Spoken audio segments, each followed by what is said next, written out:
like even if you're sleeping, you can be tense, right? You have to learn to have a regulated nervous system, because when your nervous system is regulated and calm and relaxed, you can process out these emotions like crazy. Like you can handle more voltage of your day. Does that make sense? Yeah, I like that. I like that. I'm Yeah. listening. That's the first thing you need. You like anyone listening, pretty much anyone listening to this needs a regulated nervous system. All of us do. And if you're always on the go, always thinking ahead, always like mind's buzzing, always productive, always to-do list, always feeling like you got to do something, you got to regulate your nervous system. Got it. Yeah, that's crazy. I hadn't even thought about it because it's always work, work, work, go, go, go, do, get the money, for the sake of like, I don't want to be broke. I don't want to be in a situation where I can't help my family. I mean, I've been broke most of my life, like a lot of it, and I don't want to be back there again. And I don't want to feel like the world is ending or the worst case scenario, like Batman or whatever, uh, and all the time. But then that became so normal, I just got used to it. So what you're saying is you need to get, I don't want to say loosey goosey, but you know, pretty relaxed and in the deep parasympathetic nervous system state. The human side of electrical engineers. This is something that I've been thinking about for a few years now. Not only do I have to deal with, or I've had to deal with, certain technical challenges, ton of technical challenges, and not having a life going through university, and in industry, it's kind of the same now. There's also the other aspect that nobody's talking about, which is interacting with other engineers, being in technology, if you even interact with other people aside from family. Okay, I know I don't really go out the house, but you know, there are a number of things I've experienced through business and entrepreneurship, and that I've experienced in electrical engineering and just the tech field in general as well. And these experiences I only talk about generally with people who I'm on the same wavelength with, on phone conversations where we laugh, and then a phone conversation that's supposed to be 30 minutes or 15 minutes turns into 2 hours or something like that. And we really get into the stuff like all these problems with people with egos and everything. But there's something that came up when I had to figure out how to be productive when a lot of my own mind was getting in the way. And that's where I had to seek something outside of engineering, outside of tech, and also self-help, self-development. I mean, I've always been interested in self-help, self-development, but there are certain things that a book just won't fix. Executing on the book, how do you execute on the book? You have all this knowledge, how to be productive, all this information out there. How do you actually get stuff done, right? How do you actually overcome that fear or anxiety about doing that thing, launching that idea? And so that was the problem I had. And it wasn't until I met our guest in this video that things started to come together. And what's interesting is he had the exact same problems, in some cases even worse than I did. So that's why I decided to have him on the podcast to talk about this, one of the biggest, I think, killers of dreams, which is fear and anxiety. Because if we only did the thing that we imagined or that we felt we could do or should do, we'd probably be living much different lives. So yeah, a lot of insights that came from the podcast really were enlightening, and I wanted to share that, especially with the engineering community, because we don't talk enough about the human side of engineering and technology. Without further ado, the podcast. All right. Welcome to today's episode where we're diving into a topic that, while often overlooked, plays a crucial role in our personal and professional lives. Okay.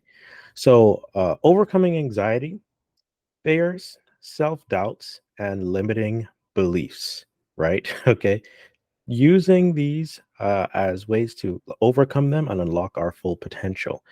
I am thrilled to have John Graham with us, a renowned USA memory champion, okay, known not just for his extraordinary memory skills, but also for his profound insights into enhancing productivity and performance. Okay. John has dedicated his life to helping others conquer the mental barriers that hold them back. Let's see, through both his high ticket productivity program and his acclaimed memory course. Today, he joins us to share his wisdom on tackling the emotional challenges that many of us, particularly those in high pressure fields like electrical and electronics engineering, often face, and especially entrepreneurship, because I know we've got some entrepreneurs in the audiences as well. Whether you're a student, a professional engineer, or someone with an entrepreneurial spirit, John's insights are bound to offer you invaluable guidance. John, welcome to the podcast. It's quite an intro. Appreciate it, Kirsch. Yeah, thank you. I'm happy to be here. Happy to have you. My pleasure. Okay, so yeah, I'm gonna just kick this stuff off, real fast. We'll get straight to it. A big reason why I wanted you to come to the podcast was to get your story, and we'll get to insights and everything. But I really want to get the real story of John Graham. I think oftentimes we overlook the stories of people who are succeeding and are role models and everything. But I'm nosy, okay, and I want to get the juicy stuff as well on how you started. Like, even you can start as early as one, as a kid growing up. Like, how did your early life and whatever, or things you recall most importantly, shape you to who you are today? Take it away.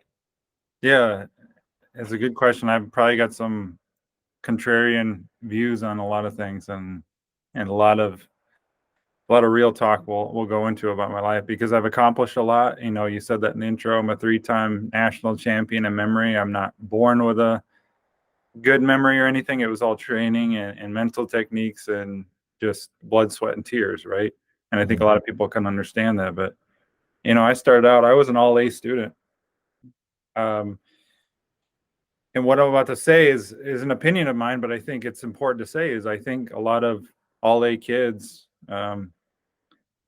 that's conditioning, and that's like a trauma response too. And looking back,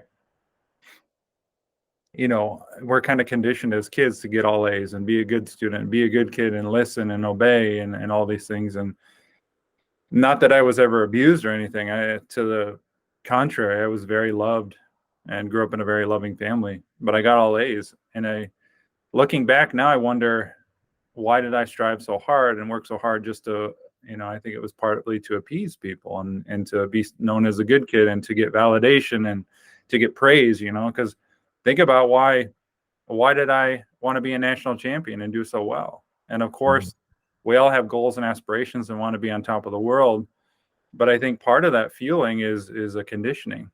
And the reason I bring that up in this conversation is because I think a lot of anxiety and even panic attacks and stems from a real root of trying to control your environment and to control your world to make sure that you feel good and are perceived well by other people, right? To really protect a lot of your inner world and inner feelings that you don't want people to know about, right? So I'll start off with that. I was an all A student. I did really well in school.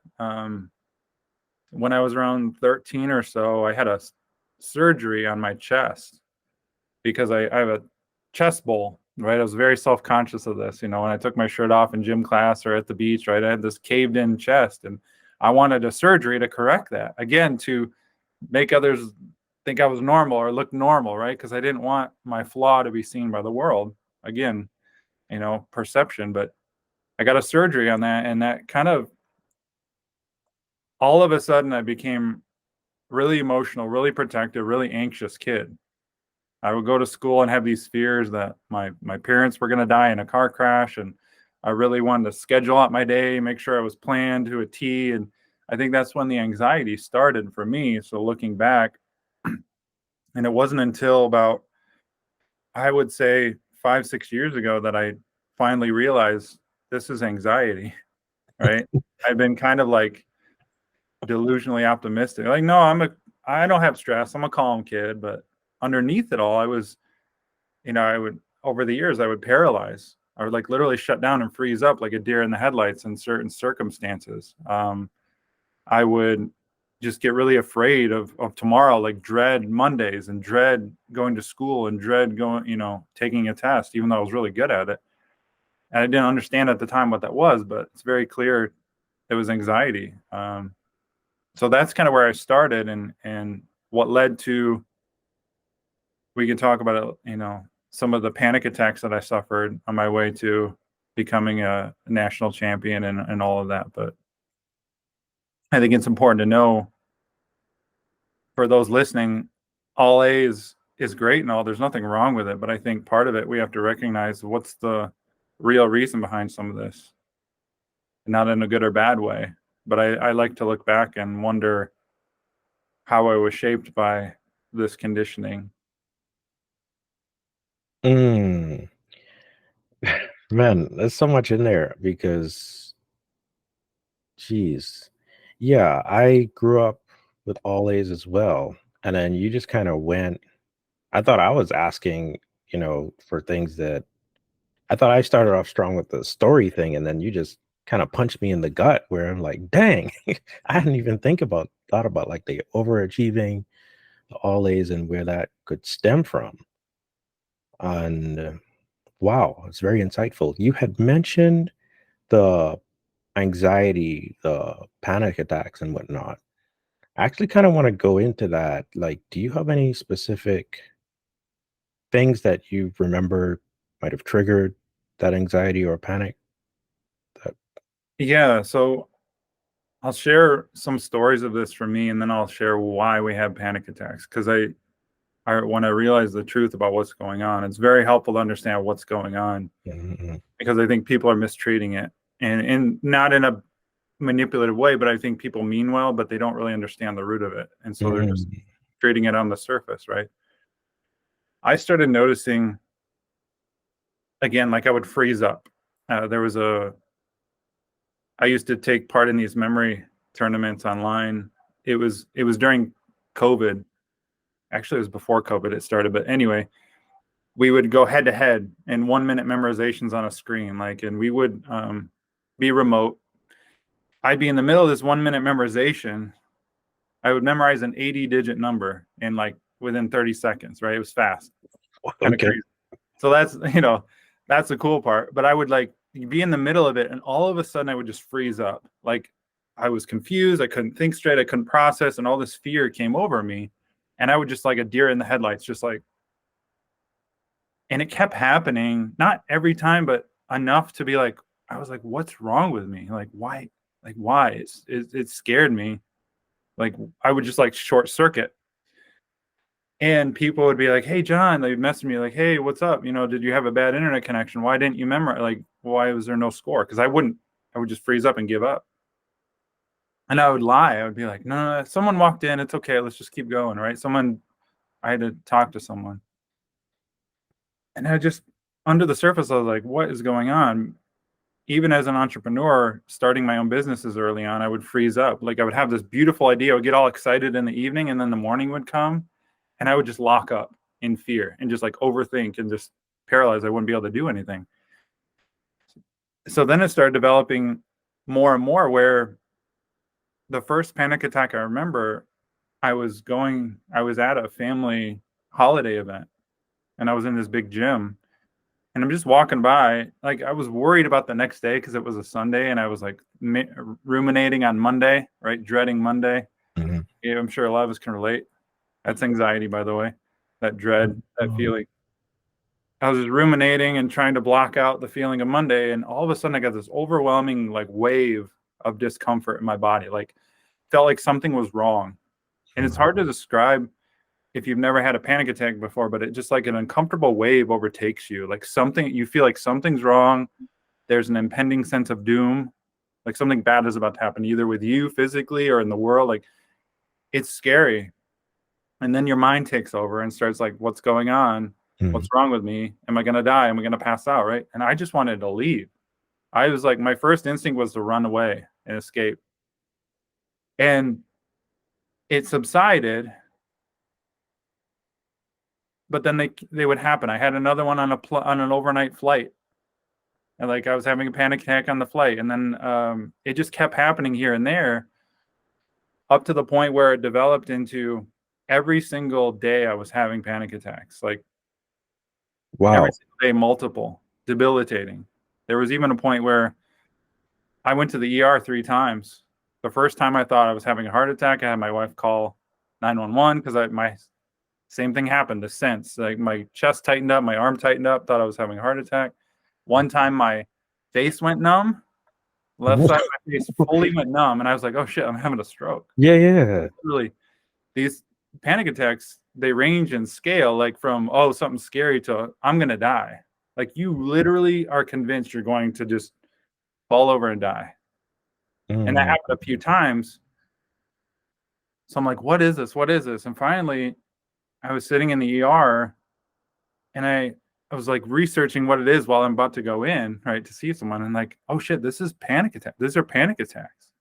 Like I didn't even know. And so I read an ebook on it to learn more. And this is kind of what started me on my journey, because what I was reading sounded good. The advice sounded good and logical, but it wasn't helping me. The first book I read talked about, yeah, when you get a panic attack, like just like stand up straight and demand it to bring it on. Like, come on, bring it on. Like, pass me out. Like kill me. Like, kind of like, Okay. I was like, whoa, it's like really counterintuitive. I was like, this is cool. So I tried it, right? Yeah. And it kind of works, but the problem is they keep happening. You have to keep doing this. Like you don't actually get to the root. And I was like, I don't want to keep battling these things. I want these gone forever. Like I want this root ripped out and gone forever. I don't want to medicate because that doesn't work. I don't want to talk therapy because that doesn't work, right? All these things are like mental solutions for a mental problem. And you can't solve panic attacks with your mind, because there's 2 reasons you have panic attacks, or 2 root causes, right? We all have suppressed emotions in our body and our cells and our nervous system. Right? Your nervous system is part of your brain, by the way. It's all connected. Everyone wants to hack their brain, not realizing it's like your nervous system is part of your body.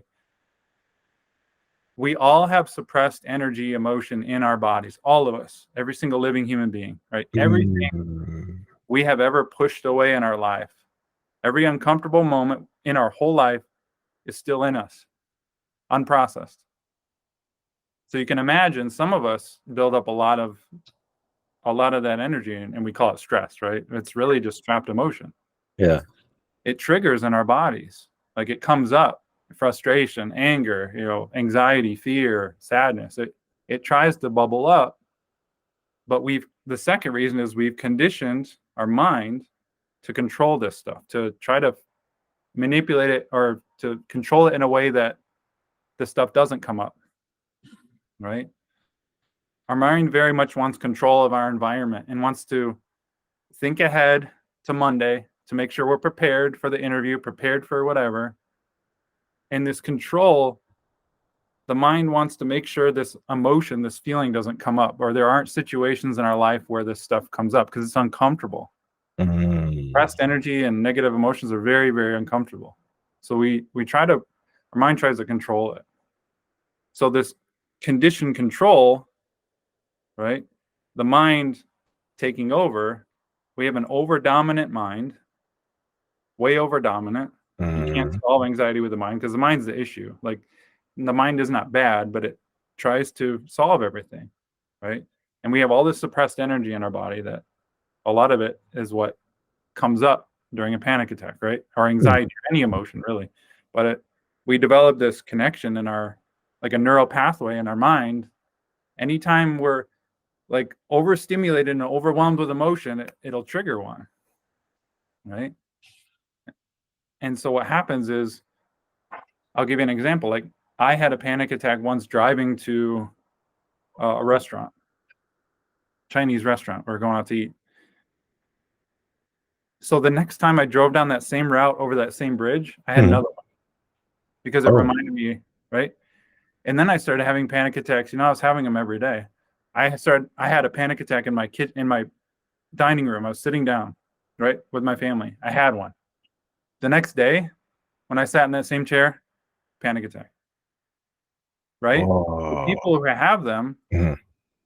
what happens is you go to the grocery store, you have a panic attack, or you go to a party, you have a panic attack. So you avoid those situations because it's like the walls start caving in and you start living in this bubble.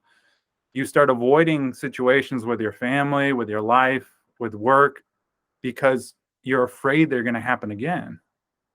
Right. And it just Mm. severely traps people in this bubble of fear. Like they're afraid of panic attacks. They're afraid to live their life.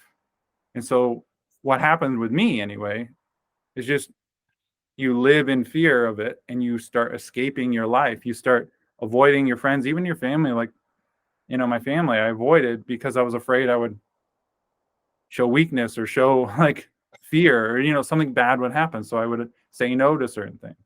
And so it's incredibly debilitating for people who experience these.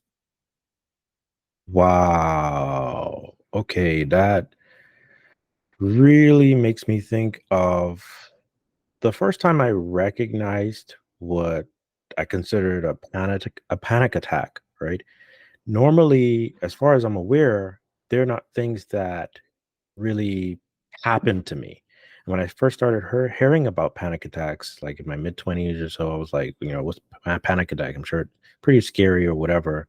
It sounds like it comes from some trauma or what happened. And in 2018, I was driving to, what was it? I was driving around in Austin, Texas, and something came on the radio in my car, and it was related to a particularly tough traumatic thing I was going through at the time for a few years. And all of a sudden, like, my chest and heart started to get like almost kind of hollow. Like it started, I can't even describe it, but I was like, I couldn't really drive. So I had to pull over on the side of the road because I'm like, yo, I'm going to die. I think I'm going to have a heart attack. And then I realized, I was like, holy shit, this is, this might, I think is one of them, their panic attacks. Mhm. And I didn't think it was something that could happen to me. Not that I didn't, I mean, not that I couldn't. It's just, it's like when it actually happened for the first time that I could recognize, it was absolutely scary. And then that's when I realized, wow, this is what people are going through. And there might be more of these happening. Ever since then, when I'd hear the thing that triggered it on the radio, or people would use the word, it would make me extremely uncomfortable, and I'd have to get away. And I'd say, "Don't, please, don't use that word," or I'd keep quiet about it and not say it because I didn't want to show that, especially as an engineer or a man as well, that this is something that affects me. So hearing all this really really helps make me feel seen in a way and kind of understood, because it's like it's not stuff that I ever hear anyone talk about, especially not in engineering, especially not, I mean, in entrepreneurship, yeah, but people don't really get into it. Um, you mentioned something about how people don't really, I don't know, do it justice as far as the topic is concerned, or like things that they might do that, I don't know, wash over it. Can you mention any of, like, speak on any of that Yeah. by chance? Yeah. All the solutions out there sound good logically and are kind of helpful in some realms to calm us down. But I personally didn't want to be calmed down per se. Like calm's good. I wanted these gone. Right. And so, in the ER, they tell you like strategies to, touch your body, make sure you can feel your body, make sure you can focus on your breath, right? And these are all good things to kind of ground you in the moment, right? I'm not going to deny that. But things like meditation, and I want people to have an open mind here because I'm not slamming meditation in any way. It has a Mhm. purpose, a Right. dramatically, a wonderful purpose, right? Mhm. What I'm about to really be honest here is when you're trying to solve anxiety, crippling anxiety or panic attacks, right? The issue is your conditioned mind. It's trying to control things, right? And not in a manipulative evil way. It just wants control of your environment to make sure you're okay, right? Mhm. It has good intentions, but we've over dominated that. So think of like meditation, for example. Some basic meditations are, focus on your breath, right? Yeah. Focus your mind on your breath, focus your mind. That's control. You're trying to control your mind to focus on something, right? Mm. What we need to do is release control and bring the mind into harmony with our heart, with our body, with our nervous system. So we need to release this control that we have. We're always trying to force things with our mind. Focus on your breath, focus on the present moment, Mhm. right? All this stuff is well intentioned, but if you're having anxiety and panic specifically, the only way to move through this is if we release control of our mind enough where we can not only regulate our nervous system, we can talk about that, but we need to release these emotions that are suppressed in us that want to come out, right? So that uncomfortable fear, that uncomfortable anger, frustration, whatever you're feeling that's bubbling up, anxiety has to be released. And the only way to release it, the only way is to feel it, to let it do whatever it wants to do. Like, let go. And that's Mhm. very hard for us because we're conditioned to like the moment we feel uncomfortable is to scroll on our phones or go for a walk or go work out to blow off steam, right? These are all kind of Mhm. coping, right? And there's nothing wrong with these things. What I'm saying is if you want to move through this, you have to go let control of your mind and feel all of that nastiness that's trying to come up in every moment of the day. It's very hard to do that if you've been conditioned to scroll on my phone or be productive or I got to be doing this, right? If you're busy, busy, busy in your mind or in your world, you're never going to move through this stuff. And so, go ahead. And so you go ahead, continue. I was going to say, so people want you to calm down when you're having a panic attack, listen to a guided meditation, or even like do box breathing, right? That's control. Again, it's trying to Right. use yourself to control something. And again, we want to let go of control of our breath. Our body and our mind, when we let go, has a supreme intelligence to it. Like you don't Mm. sit there and like squeeze your heart to pump your blood faster if you need it. If you're running or you're working out, it just does it for you. But here we are trying to control our breath and trying to control our focus and trying to control these things when that's the issue. And so we have to really let go of that control and almost recondition ourselves to bring back that balance. Or I don't even like the word balance, that harmony between our body and our mind. I'm curious, like, how long did you live with this before you decided to take action? Because I'm also thinking and wondering, how did you even win these three? Not only the first time winning the USA Memory Championship, but doing it three times, one after the other. So but before we even get there, how did you manage or decide to? I guess what was the moment or moments that made you finally decide to work through and even find a solution? Yeah. Yeah.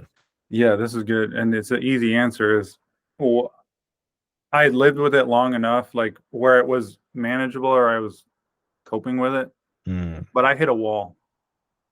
Actually, I should say, I hit bottom. I had the deepest, darkest, most painful, scary night of my life. I felt completely helpless to solve this because I thought I was going to die. It's something that was wrong with me. Like I was even convinced I was going to die because I had an MRI. I was checking out what's wrong with me, right? And they found an aneurysm, a brain aneurysm.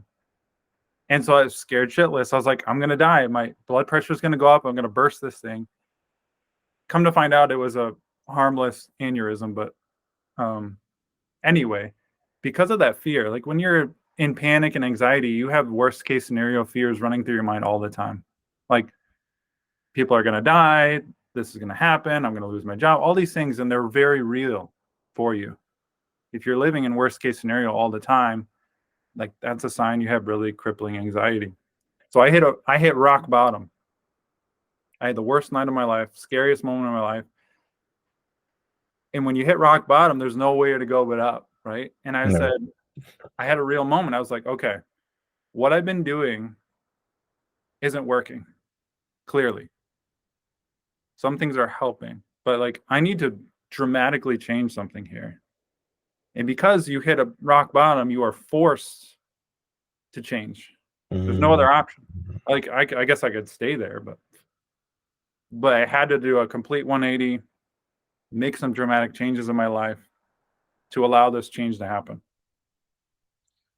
Got it. So, like, so what were, I mean, can you speak to any of the dramatic changes that you did have to make? Because people are, dealing with this, and I wasn't sure what to do. I'll be honest. Like, I didn't know what to do, man. I just chilled, settled, and I just didn't know what to do. In fact, I didn't know how to deal with this until I got in your program. And then you said, you mentioned feeling the thing, and I'm like, what? Like, I got stuff to do. Like, Yeah. what do you mean feel the stuff? Like, Right. but yeah, so that's interesting. But yeah, I guess my question was, what's an example of like Yeah. what you did to get over that? Well, there's three things that I teach people this in my program. There's three things you have to do, right? You have to have a fully regulated nervous system. I'll share that in a second because it's really powerful. The second is you have to know what to do when the moment anything negative arises, a thought, like swirl of thoughts, anxiety, fear, anything, any negative emotion, you have to know what to do to release the tension in your body to let that process out. Okay. So that these suppressed emotions can release, right? Because your tension is holding it in. You're literally holding all this stuff in your body that you don't want. We don't even realize it. The third thing is I have a process where you can release all of these boulders and chunks and pieces of you inside of you that are haunting you to this day, things from the past, right? Or things from today.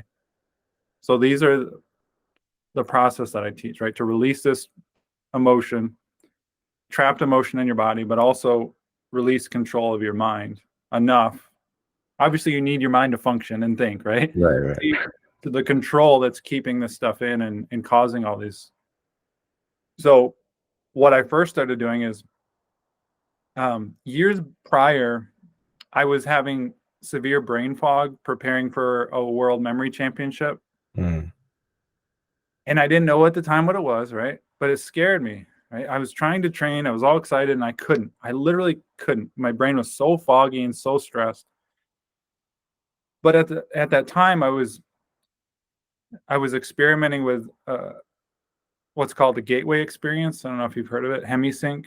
No, I haven't. It's pretty wild if you look it up. Anyway, it's like teaching you how to have a synced up brain, a balanced brain, left and right hemispheres, but also going into these really deep states of meditation and even like some spiritual, profound paranormal stuff. Like you could look it up. It's kind of cool. Okay. So I realized that when I did this, it asked me to lay in bed and get this really deep meditative state. Mm. I realized that when I did this once or twice a day, the brain fog would go away. Like I would feel crisper, clearer. The brain fog would release. So I was like, okay, I don't really want to lay in bed for 30 minutes at a time, but I have to. And so I was forced to do it. Again, I hit the wall and was forced to change. Mm-hmm. So then that time passed and I forgot about it. Well, when this started happening again, I remembered that. I remembered maybe I need to start doing that, laying down, deep meditative state, like not focusing on your breath, but completely releasing control, right? It's a completely different process of relaxing your body, every single muscle, every single tension, because your tension is holding in your stress, holding in your suppressed emotion.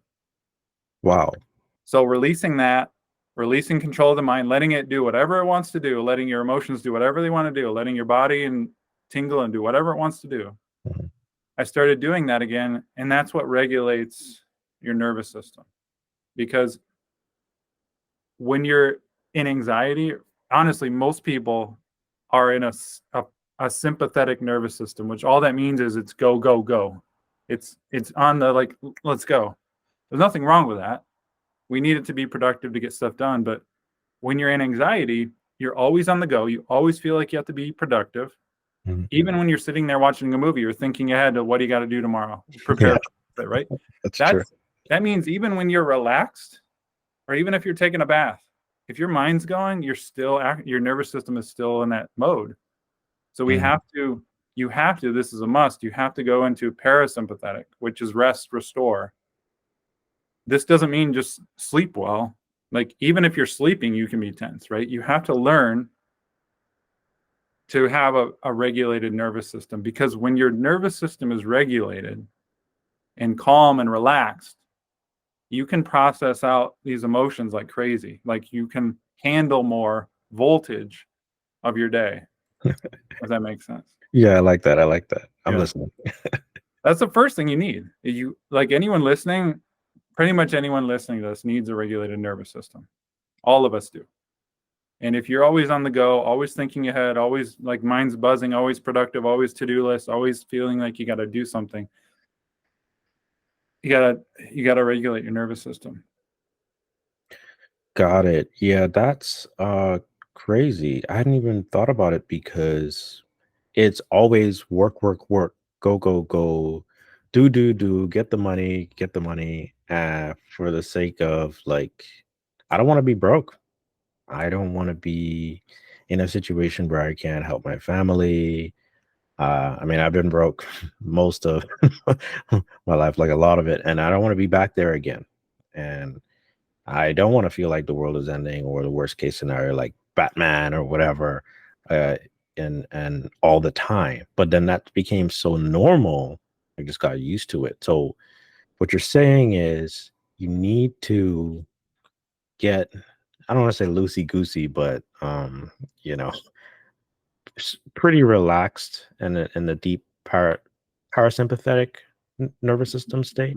Mm-hmm. Okay. Yeah, I teach a way. It basically involves laying flat, laying Mm. down, releasing head to toe, head to toe, head to toe, all of your like even really specific muscles that hold tension, and then letting go. Like I walk people through on a track how to fully let go of their minds. Like I'm not talking about force it to turn off. Like that's control. You're not shutting anything off. You're not focusing on any one thing specifically. It's not a controlled thing. It's letting go of that control, that force, even in your body. Because when you train your body to let go, like you're literally letting go of your muscles. When you train your body to do it, your mind will follow, right? And you'll start letting Mm. go of that control of the mind, and you'll start seeing your mind and how wild it is and how neurotic it is. You know, Mm. how much it wants to, even when you're laying there, your mind will say, this is stupid. I need to go do something. Like you'll see that. You'll Mm. see how like this is stupid. This is boring. I need to do something. This is not productive. Gosh, I got something to do. I'll do this later. I can't do it. Right. It's just most of us are in that all the time and we can't see it clearly, but it allows you to let go. It trains your mind. It trains yourself to let go of your mind and this control that's conditioning you to always be thinking forward and always pre-worrying about things. Mm. So a large part of that I keep noticing is that it's the body you want to put in the state that you want, that relaxed state, and then have the mind follow. Sure. And then it sounds like it triggers this awareness where you have a maybe observing ego or whatever that can see what your mind's actually doing.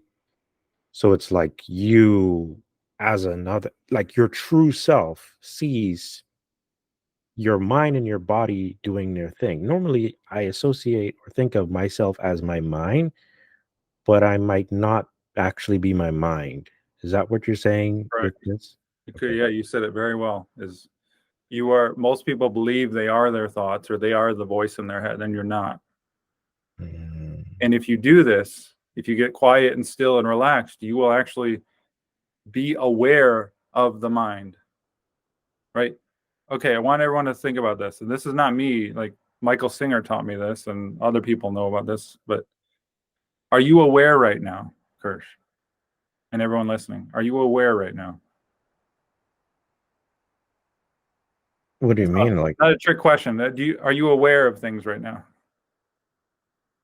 I think so. Yeah. I mean, Okay. I could see my screen. Yeah. Yeah. Are you aware that you're aware?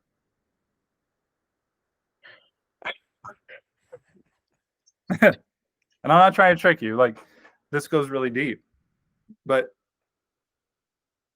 I you're, I didn't think I I don't no. I didn't. I would say no until you asked me that question. Possibly. yeah, you have awareness. Everyone knows they're aware, Mhm. but you're aware that you're aware. Now, this is like the deepest question and the deepest search you can ever do in your life. To this question is like, okay, what's aware? What's behind this to be aware of what? Like, this goes really deep, and I don't want to go too deep into this, but you are aware that you're aware. You are aware of your thoughts. Like, you're watching your thoughts, you're watching your body, you're watching your situation. Mhm. It means that you go back deeper than your thoughts, than your mind. You are not your mind. You are not the ego. You are not the voice in your head. You're watching it all. So now, and again, like, you guys could spend a lifetime, and I'm still spending my lifetime asking these questions and going deeper here. But once you realize you are not the voice in your head, you don't have to listen to it and follow it all the time. You can have a buffer and watch how crazy it is and make different decisions. But if you're wrapped up in it, if you're in it all the time, you can't see it, and you always make decisions based on this conditioning. The only way to break free of your conditioning is to sit back and see it clearly. So this helps you do that. It's like living life on it's kind of like it makes me think about when I know I'm not supposed to be eating certain food or drinking certain things, or but then I get into I don't know, a disagreement with a loved one or something, and it really stresses me out, and then I have to go, like, even without thinking, I just go eat the thing I'm not supposed to be eating to feel better. Mm-hmm. And I only catch myself after it's happened. Sometimes sometimes on my way to go get that thing, fried chicken or whatever, something to comfort me. Mm-hmm. I see that I'm doing that, and I'm like, I'm doing it again, and I still do it anyway. So that makes me think of what you're describing, makes me think of that kind of experience. Yeah. Or like in a conversation where it's hard to catch when you're in a conversation when you're like fighting with someone or debating, and then you don't catch yourself Mm-hmm. until somebody else brings attention to it. It's like this automation that's Yep. played out, and then you have to catch yourself to Yep.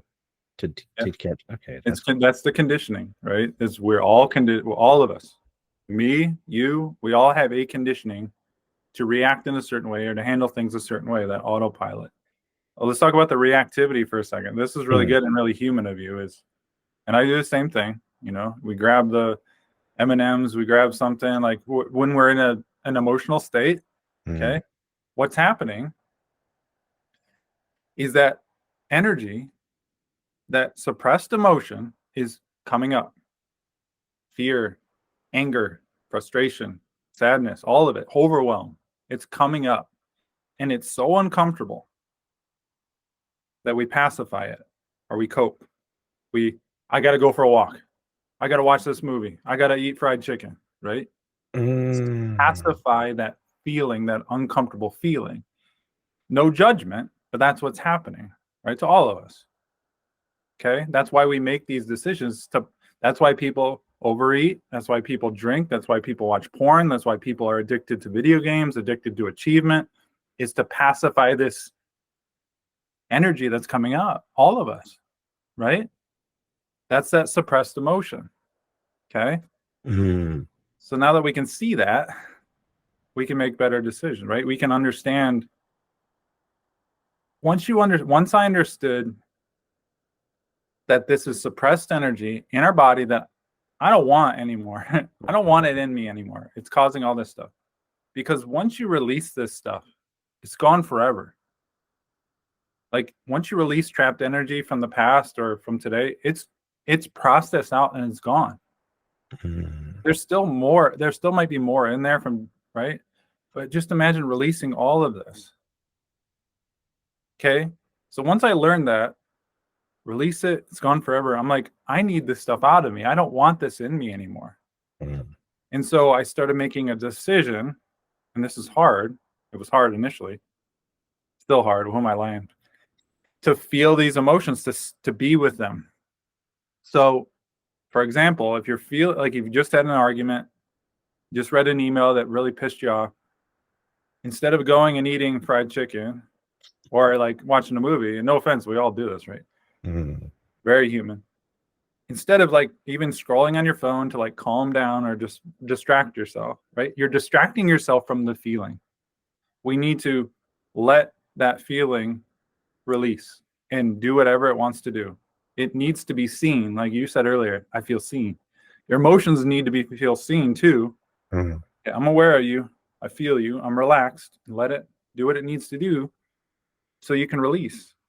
And then you'll get clarity. You'll lift up the emotional scale and you'll feel, a peace or acceptance or a love. Like you'll feel that gratitude naturally if you allow this stuff to release instead of trying to feel better and take the shortcut. But what you're doing is you keep it in.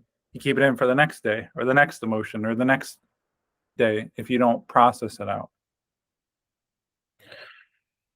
Wow. Yeah, it's life changing, isn't it? When It you learn. is. Like this whole time, and you called it out. I mean,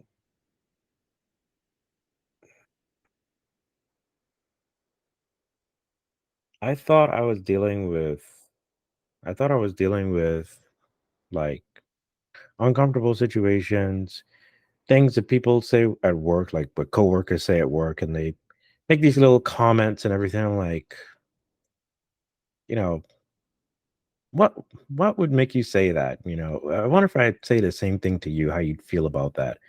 Um, and these other little things that happen, and then I'm like, I think I'm coping with them or managing them or handling them, I guess, but I'm not actually handling the feeling I get that's causing me to do some other thing. Because every time that event happens or they say it or whatever, that feeling comes up again and I have a response. Or a lot of times actually, I don't say anything and I'm thinking it and I'm like, and then it still bothers me through the rest of the day, or it comes out like I start talking about it, it comes out like people can feel the charged anger.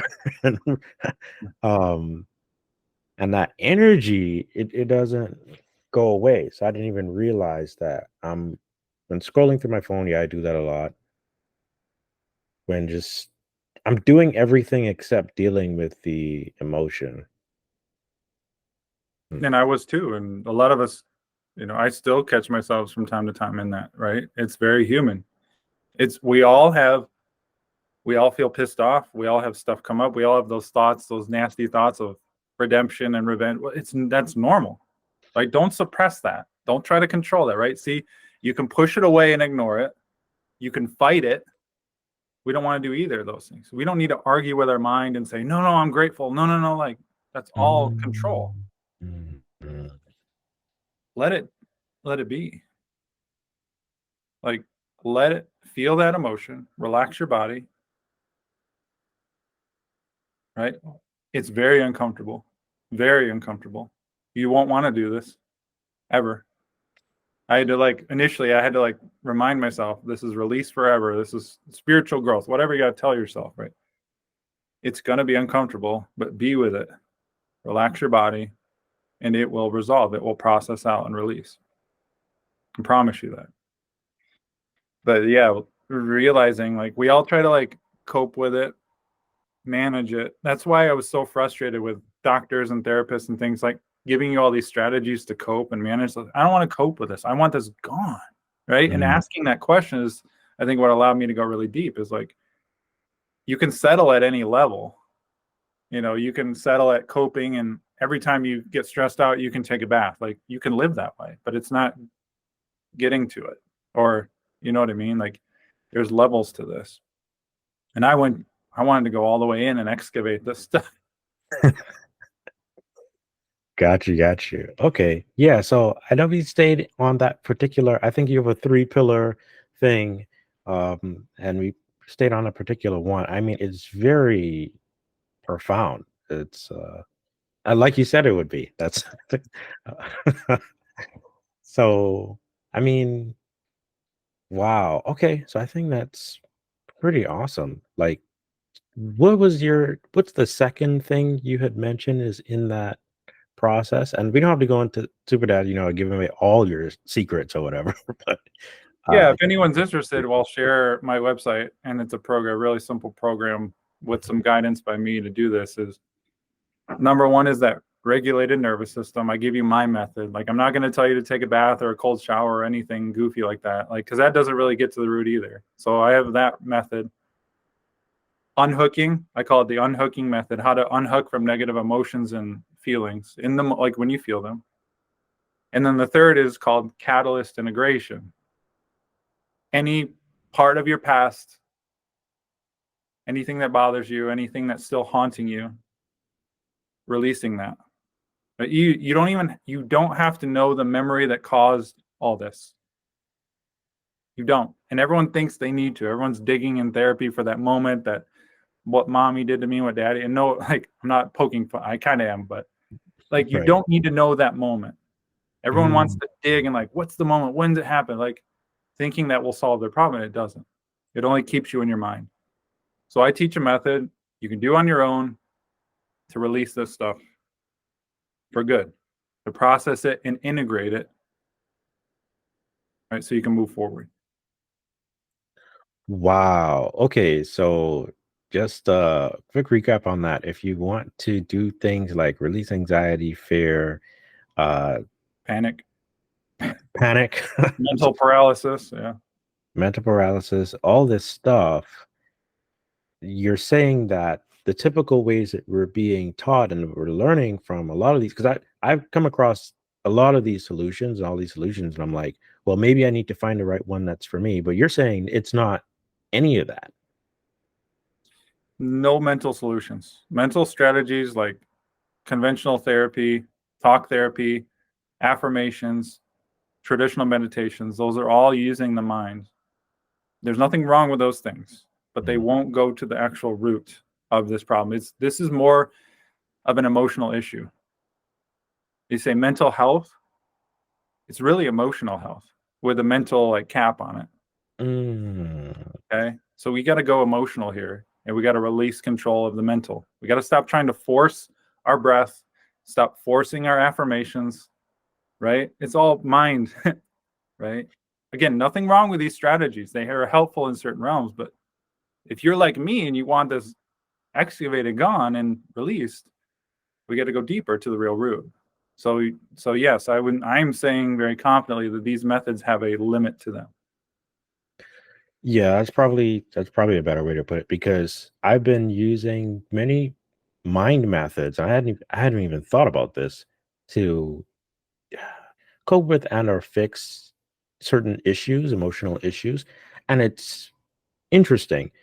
My emotions are dictating how I act, whether I put out content, whether I make a certain decision for entrepreneurship or business or sales, whether I feel like I have energy or drive to even do any of that extra stuff after work, whether I even want to work as productively as maybe I should, or just even be in the same industry anymore as a working professional or as a student, whether I put off something to the next day or next week, or just like a lot of doubts and fears that I could even get stuff done. Or another thing, like doing presentations. Actually, I do technical presentations pretty well, but conversations with people, I totally Nah, no.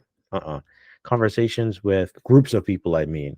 One-on-one is like easier for sure, but groups is I don't even put myself in the situation. Like I totally avoid it. Wow, wow. Okay, well, if you want to check out John's program, what's the program name? Do you have like a name for it? I call it released. Released. And you can go to releasepanic.com to look into that. Got you. And we have the description. We have the link to that in the description below, so you can just click right on there. Go to Released Panic. Release Panic. Release Panic. Yeah. Release Panic. Okay, that's awesome.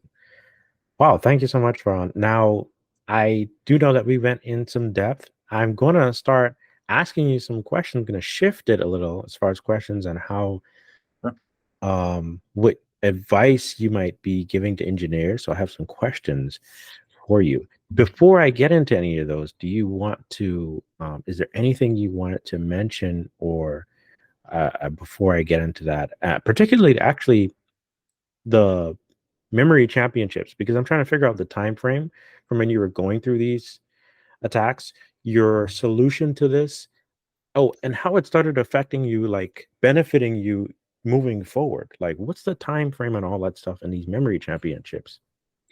I mean, all the mental paralysis and panic was in the middle of all the championships. So I won my first one in 2018. Mm-hmm. That's when I started really feeling the brain fog and freezing up.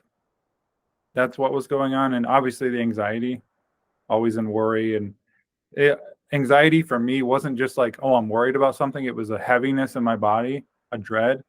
Like I felt it physically, right? I felt chest tighten up a little bit or heavy body or, like tension in my body.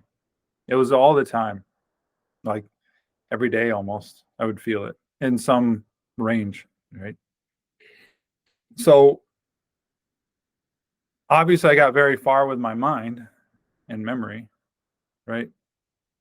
But I realized there was a cap to all this. Like I'm so good at my mind, but as I got farther up in my life, I wanted to go farther in entrepreneurship, farther in helping people, farther in memory, right? And I just kept hitting this wall. And that's when I realized my mind could only take me so far. I was capped by this mind. Like the mind is very good. I don't want to keep slamming the mind. It's gotten me very far. It's very powerful, but we got to stop trying to hack the mind and force the mind and condition it, right? If you're trying to go farther in life, to achieve more, to feel more at peace, at ease, like anything like that, to know your purpose even, you have to, instead of adding more to your life and pumping yourself up, you have to start removing these layers and these suppressed energies that are holding you back. It's more of a release. It's more of a removal, right? Because we're so clouded in our conditioning. We're so clouded in our patterns that we can't see straight. So we got to start removing this stuff so we can see ourselves more clearly, feel ourselves more clearly, and to move forward. You said something very, excuse me. You said something very, and it's just slipped in there. Finding your purpose, seeing yourself. And you said something I didn't expect.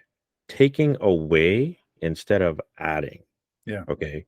I've been struggling with, shoot, I think for the past 3 months now. And I mentioned to you in our conversation before this about finding that purpose, So I've been trying the Ikigai, and that got me closer for sure. That got me pretty close. Human design, Enneagram, personality type, astrological zodiacs, and all this stuff to try to logic and think through and find what things line up. And they're hitting the ballpark for sure. But you said something just now. You said taking away and seeing yourself. What's your insight on that as far as like purpose concerned, if any? I'll share my experience, and I think people can relate. And I think we're always told to have a goal, a long-term goal, to know our purpose, to have a plan, right? And we sort of force ourselves to stay on a path, even if we're clearly getting signs in our life that it ain't it, right? It's not working. And Hmm. this is we all want to figure this path out with our mind, like logically, what's the next step? But I've learned, and this is my opinion, that we only get so far. We have to rely on our heart for that guidance. What do I Hmm. mean? Like, everyone's trying to think, especially engineers. I get you guys. I'm very left brain. I was very left brain. What do you mean? What are the steps? How do I follow my heart? Like, you're trying to do it logically, and you Hmm. can't.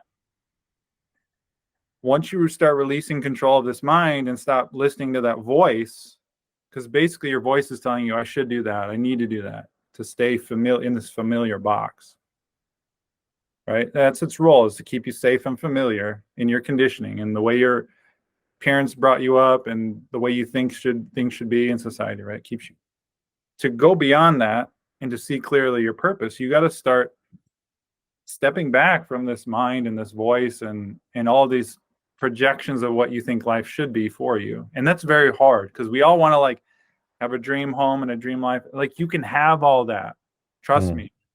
But to force your 5-year plan or your 1-year plan, again, that's the mind trying to control everything and trying to align your to-do list to the way it should be. But if you're getting signs in your life, if you're running up into walls like I was, like panic attacks, um, any situation, even relationships, even jobs, if you're running into stuff and you're trying to force it, it's because you're relying on this thing, right? You're not listening to like clearly the guidance of the universe, of God, whatever you want to believe is telling you that ain't it, right? So Hmm. instead of finding your purpose, like what's my purpose? Instead of planning your purpose, listen to what's not working. Because if you can find where it's not aligned, you'll get on the path. Does that make sense? Like if you can find out, oh, I'm hitting a tree over here, like that ain't, I'm running through weeds over here, you know that ain't it. And you get back on the path. And I think everyone's trying to find the path, but the way I find the path for me is what's clearly not working. Where's the clutter in my life? Where's the situation, the things that don't serve me, the patterns that aren't helping me, right? Where do I keep going off track and it doesn't feel good? It's like jolting, right? Your emotions are good clues for that. Your mind isn't very good at figuring that out. So I know that's not concrete, and I think everyone here listening to this is more of a left brain, wants the concrete step by step. But Hmm. again, when you start releasing control of your mind, you can start seeing this, what I'm talking about, very clearly. The busyness, the do. You can actually more efficiently get on your path and your purpose and your business if you get out of that always on the go mode, because you're not forcing things in frustration. You're not trying to accomplish everything. You can see very clearly what the next step is. Like I tell people all the time, once you're in a positive emotional state, you know what to do every single time. You know what the next step is. Whether you want to do it or not, you feel good. You're like, oh, I need to apply to that job. This is the direction. I want to work at that company. I want to start my own business.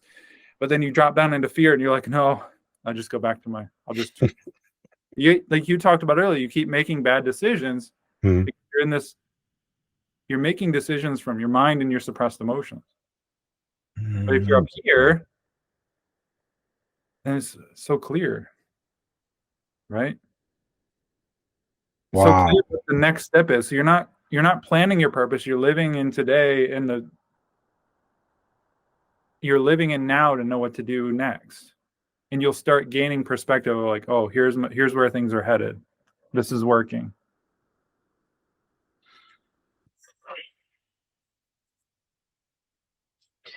What is it? Thank you for sharing that. What does it mean then, possibly, if I'm willing to put things I know I'm supposed to be doing off, like in life, business, side jobs? What does it mean when emotionally I'm just not feeling good? about doing those things, even though they have some traction, they're kind of working. I mean, and I'm getting results and everything for myself and clients. What does it mean when I'm like, nah, nah, I'm not doing that. Mm-mm.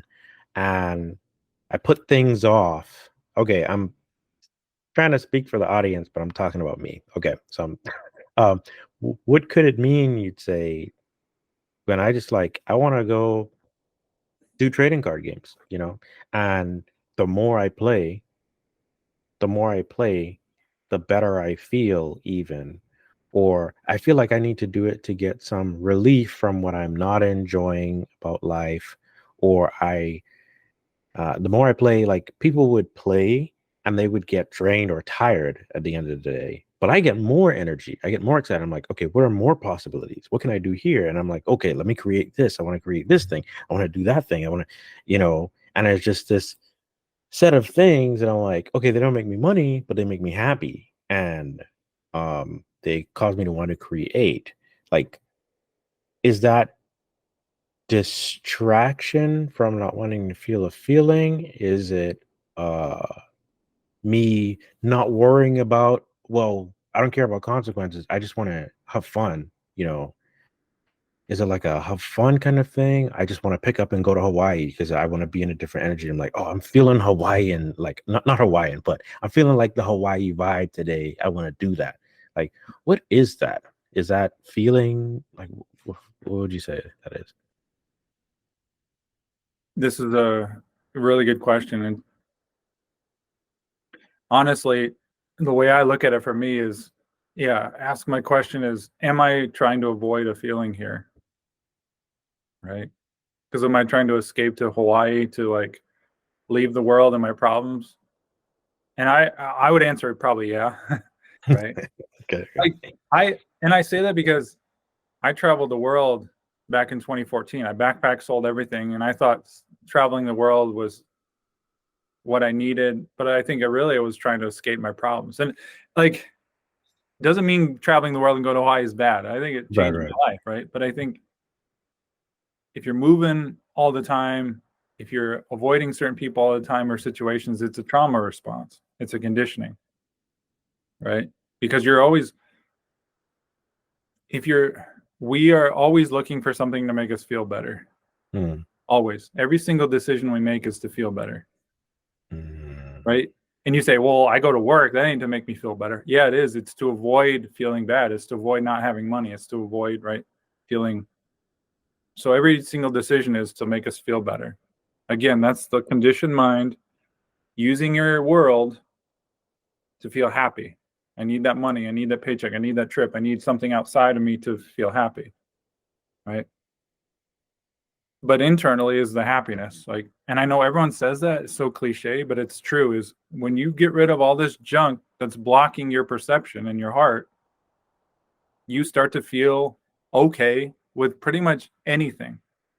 That's like a very deep Mm. acceptance, right? So when you remove this stuff, nothing, well, I shouldn't say nothing, less and less starts to bother you.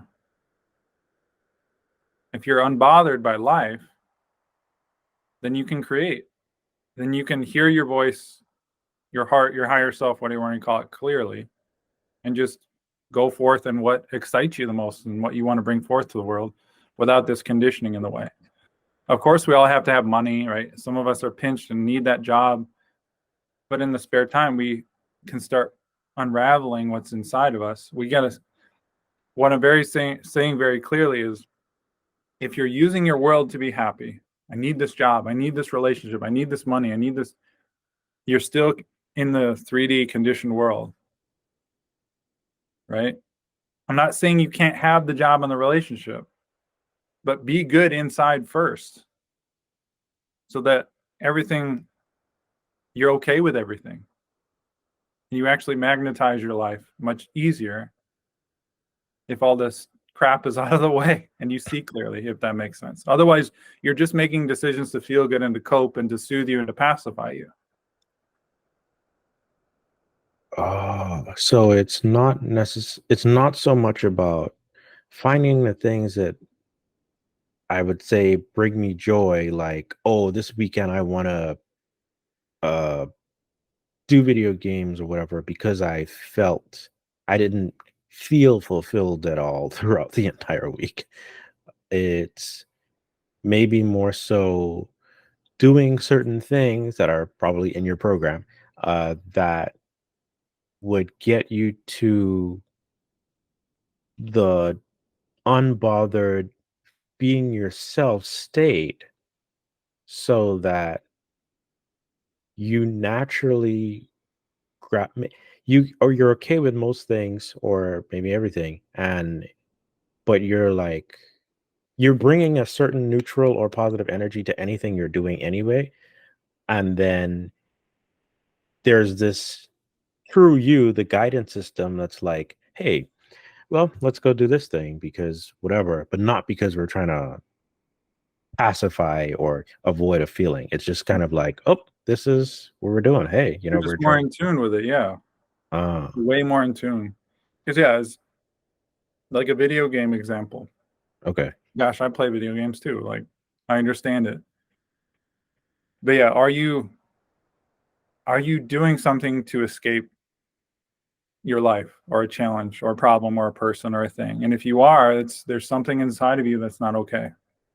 And that's okay to admit, because again, I'm sharing it happened to me too. It happens pretty much anyone who's human does this in different Mhm. ways. Okay.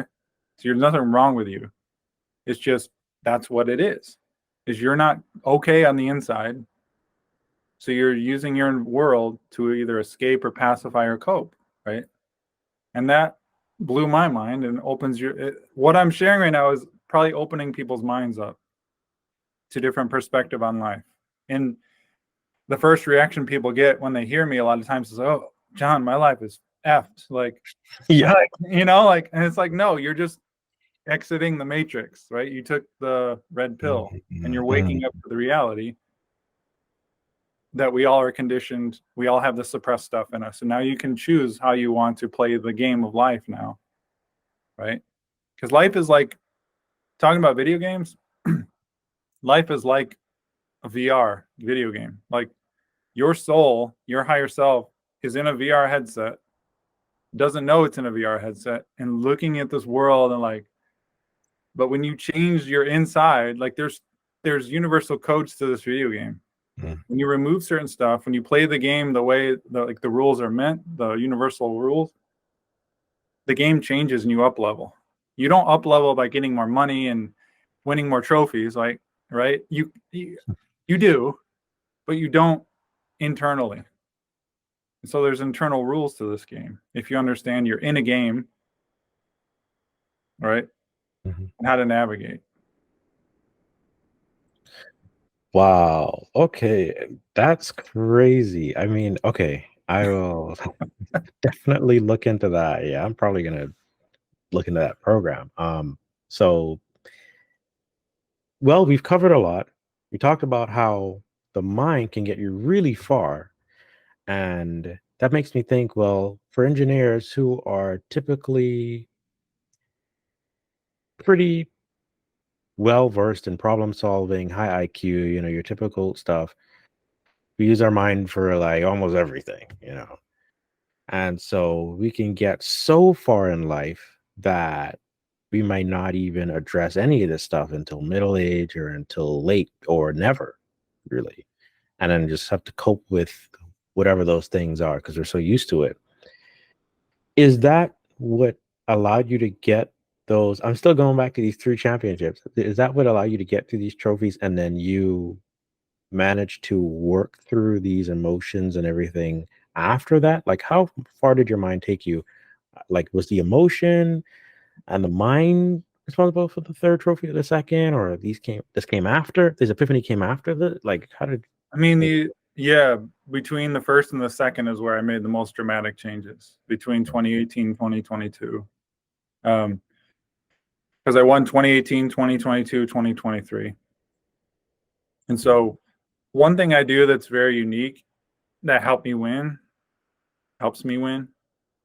is a lot of people try to like ask me about focus, right? People try to block out their distractions And I do the opposite. I embrace distractions. I allow distractions. I train with severe distractions, right? I call it chaos training. So I literally, well, a lot of people train in their room from memory, like they'll put like earmuffs on so they can't hear anything. They'll get nice and quiet, comfortable. I'm like, F that. Because when you're in a competition, your heart's racing, your mind's going crazy, the voice in your head's talking to you, saying, give up, this is stupid, like, you're going to mess up. So I will put a podcast on my head, really loud, one that I like, that I want to listen to, a new one. I'll get down and do 20 push-ups by holding my breath really quick, and then I'll jump up on the table and I'll start memorizing. And so the voice in my head, I got Joe Rogan listening in my ear, and like he's talking real loud, and the guest's talking real loud. My heart's racing. My mind's saying, I don't want to be here. Stop doing this. Like, practice later. And I'm trying to memorize. And if I do that, I'm actually allowing everything I'm not trying to push anything away. I'm allowing everything to be. Again, letting control of my mind and just bringing my awareness to what I need to do. So I've trained in that way. And I think that's one of the things that's helped me win is I don't get worried if someone talks or disturbs me or it's loud or I can't hear. Like, I've trained for this before. And I think that's what helps me handle life as well. Because as we know, life doesn't give an F if you're ready or not. It just kind of happens. And I think everyone wants to, again, it's a control thing I want to control, make sure this person isn't at the party, and I say this in the email, and I want them to respond this way, and I want this person to be on time, and I need to be on time. Like, we try to control every little thing, and that causes so much botheredness in our lives and so much anxiety. We don't even realize it. So I think that's been a true key is I embrace distraction. I embrace chaos in a way, and lean into it instead of push it away. Got it. Wow, that's definitely different from what I was expecting to hear, because like removing distractions and everything is something I use and it's worked, but that makes so much sense because when I saw you in the memory competition in 2023, because you won that one, and congratulations the third time on that. The difference between you and the other contestants, and I'll just say it, when I was watching the thing, it was like night and day, quite honestly. Like, I think one of them had won that memory championship in the past when we won our two of the contestants in the 2023 lineup. But when I saw everyone trying to memorize everything, the energy that came off of them was like rattled. They weren't sure. When it came to you, every time, like the energy was just like this calm. It's like everything that was any kind of off energy just left the room, and it was just like this calm sea or ocean of depth and power. To where it's like, he's got this. Like, he just got this. Like it was like you were here and the gap where everyone else was here. Like there was this huge gap I could sense and feel. Yeah. And so you trained for that, it seemed like. And a lot of people say the same thing when they watch it. They're like, John, you're on a different level. And it's true.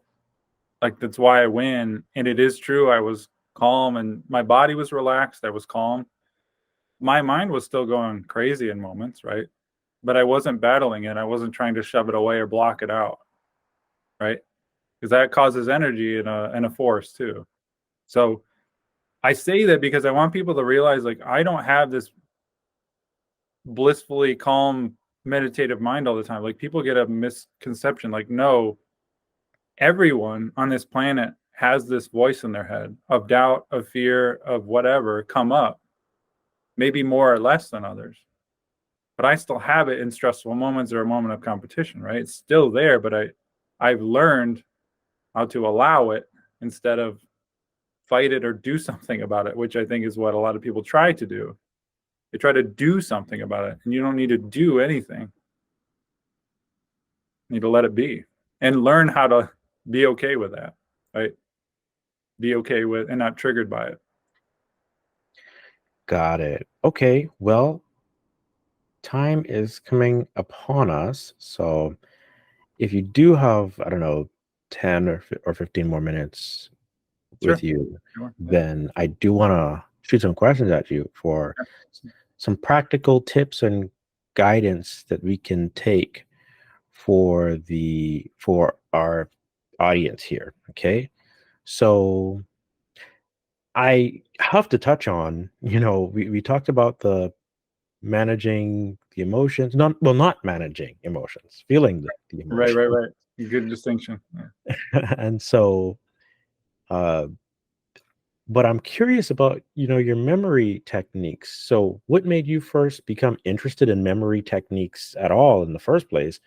And what role has memory played in overcoming your anxiety or fear? Was it because you wanted to memorize things better without freezing up Hmm. that caused you to be like, hey, I gotta get rid of this problem? Or was it just like regular normal stuff to where pretty much anyone would want to get rid of it? Like, was wanting to become a memory master the driver?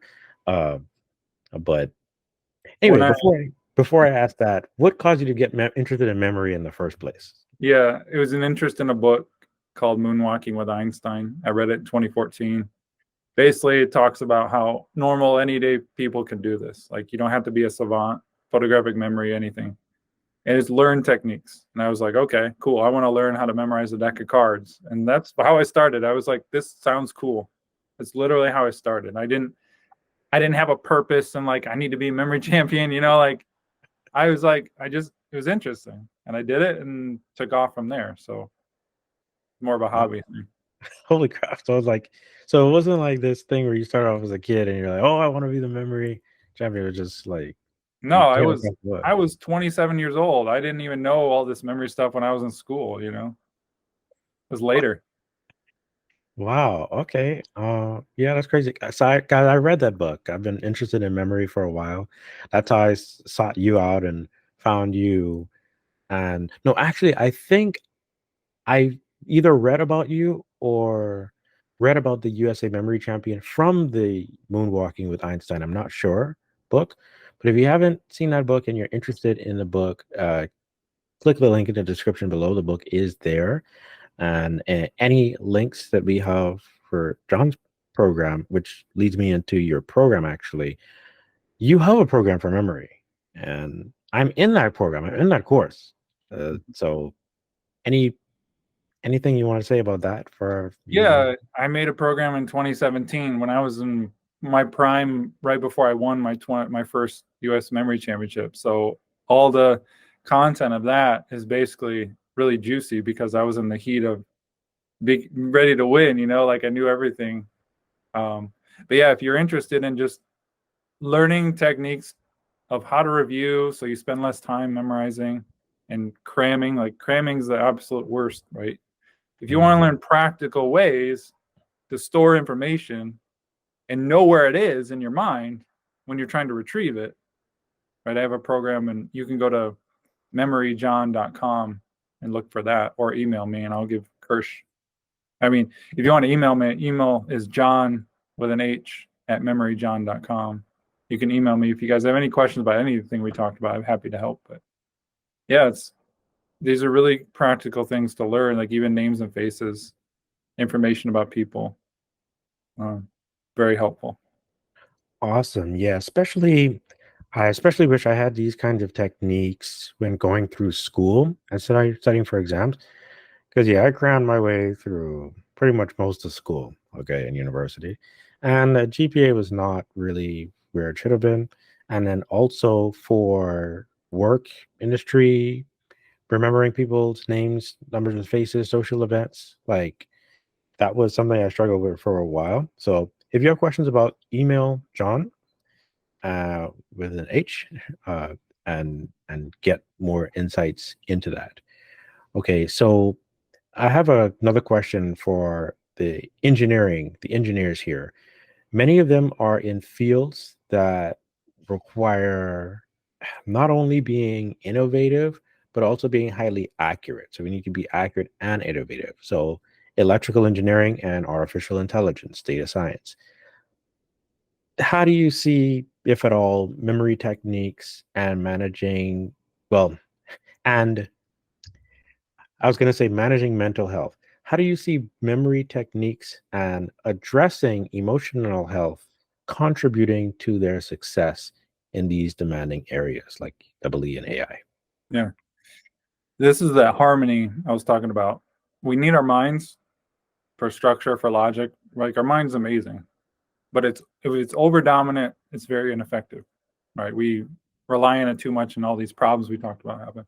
So we need a harmony with left brain and our heart, right? Heart is that intuitive, like innovative. You mentioned innovative. If you need to be innovative and have creative ideas come forth, you got to be regulated, right? Because if you're always in your mind, in your head, trying to solve a problem or figure it out, it's limited. And you're going to run into a lot of frustration, a lot of anxiety, procrastination, overwhelm, right? Overthinking. If you're relying on your mind too much, right? So that regulation helps with, if you step back, surrender that body, or take that stillness, right? You can separate from that mind, and then ideas come in, right? That you ever been in a shower or a bus ride or a car ride where something streams in? Mm-hmm. You don't force that. You didn't ask for it. It just came in, right? You Yeah, I gotta, call them downloads. yeah, they're downloads. So if you want to be innovative, but you're at your desk all day, or in your head all day, or busy all day, you're never going to get those come in, ever. You're going to try to think your mind has the answer when no, like that's why you need to regulate, shut off. Well, I shouldn't shut off. Relax into the parasympathetic. Be still, be calm, or just, away, so that those can download in those innovative ideas. Because if you marinate on a problem, back off of it, just completely engage in something else, or relax, or do that, surrender regulated method I talk about, they'll download in when they're ready, like instead of you forcing it. So there's that harmony of go, stop, or relax, right? It's that harmony where, man, you get ideas all the time when you're in that mode. But if you're always up here, or in fear or overwhelm and anxiety, or just thinking, like, then you're just going to be left brained. Wow. Okay. Thank you. So yeah, that is profound. A lot of times we have to come up with creative solutions, especially if you're working at top companies like, say, Apple, where even in something like the iPhone, or especially in something like the iPhone, it looks the same, but there's so much innovation happening in the like analog design and everything, where just to move something around, everything's so tightly compact, you have to literally come up with new ways to do the same circuit or new circuits. And so much is packed into consumer electronics, but that's not going to come just looking at and thinking, oh, well, you could spend a whole day doing that and still not get anywhere. Yeah. So the moment Gotcha. you run into that wall of frustration or force, you back off. It'll come. It'll come maybe that day, maybe right away. I do this all the time. That's why, like, being so rigid in a schedule and a to-do list can limit you. You actually work harder and work more with less output. When you start getting in harmony with this, you can move faster and farther, quicker in life, in your purpose, because you're getting these downloads and insights. And you don't believe me, read about Edison, read about all these, Tesla, all these people. They didn't force these things. They almost got these insights in a nap, in a half awake, half asleep state, right? And you can too. It's not privileged to them. In fact, I know this because memory is very creative. When I'm memorizing something, I'm not always using my brain to force something. I'm allowing the first thing come into my mind and using that as my connection. Like popping it in. And I trust it. We all have that ability. Wow. Okay. Yeah, that's crazy because yeah, you do put in a technique in there when I was trying to memorize or learn a new language, like I was learning languages and adding vocabulary. And you shared a technique in there that leveraged what you're talking about and it's like super effective. I was trying to like use AI ChatGPT to come up with a bunch of logical connections and everything, but I found that things that when I let go, just like you're talking about, things that came naturally to me worked more effectively Yep. for remembering. Yep. And that's why AI will never fully take over in certain realms. Like humans will always be needed and desired for that creativity and that insight because it's more powerful than what AI can deliver in certain realms. Mm, got it. Got it. Uh, this makes me think about limiting beliefs. There are these automations we have with, oh, well, I'm not built for that, or I'm not meant to do that. Especially with engineers I talk to, a lot of them are not content creators, or a lot of them do want to do some type of consulting, but they're not willing to put themselves out there. They're thinking, oh, business is not for me. And then on the flip side, others do think or know that business is something for them that they want to do, but and and they know they want to do it, and there are resources out there to inform them to do it, but they never actually take a first step because they're like, you know, tighten up about it. Do you have any tips on how to overcome limiting beliefs, if any? I mean, yeah, you can't overcome a limiting belief unless you're aware of it, you know? So stepping back again, you can see these, right? And then you can change them or decide differently. Because things aren't going to magically solve themselves when you release some of this stuff. You'll have to still make a decision on the fork in the road. Like, do I keep doing what I've been doing, or do I actually move forward and try this, or take that step and build that business, right?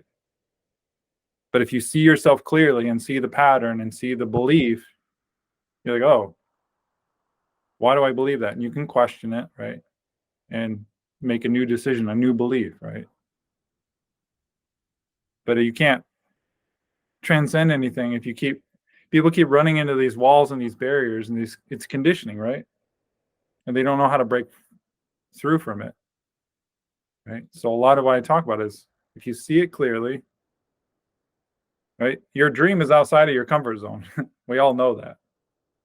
So instead of forcing yourself to take the action, do it, rah, rah, rah, listen to Tony Robbins, jack yourself up, you can try that, but you're going to come crashing down to your conditioning every time.